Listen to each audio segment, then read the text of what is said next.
মাছের ভাপা দেখি কেমন হয়েছে। আজকে নতুন রেসিপি আমার মাছের ভাপা। এটা হচ্ছে একটা ভাপা মাছ। ওয়াও, কি অসাধারণ! কি স্মেল, কি ঘ্রাণ, কি সুস্বাদু! টিনটিনে বাবা, এই যে আগাও আগাও আগাও, দেখো দেখো দেখো কি বানিয়েছি আমি আজকে, একটু দেখে যাও। ওয়াও, দেখো দেখো দেখো দেখো, প্লিজ আগাও, একটু খেয়ে দেবো। আসো, থাকো। বিসমিল্লাহ। কেমন হয়েছে রেসিপিটা? দেখছো কি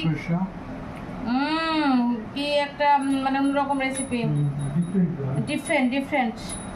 তো যারা আমার মতো এরকম ভাপে খেতে পছন্দ করো তারা এই টেকনিকটা অবলম্বন করতে পারো। কলা পাতা কিন্তু অনেক মানে খুঁজে পাওয়া টাফ, কিন্তু আমার মতো যারা এইসব লাভার, ভালো ভালো খাবার খাওয়ার, তারা চাইলেই পেয়ে যাবে। ঠিক আছে, তো আবার ঢেকে রাখলাম, মানে ভালো জিনিস বেশি দেখাতে নাই, তো লোভ লেগে যেতে পারে কারণ। টাটা।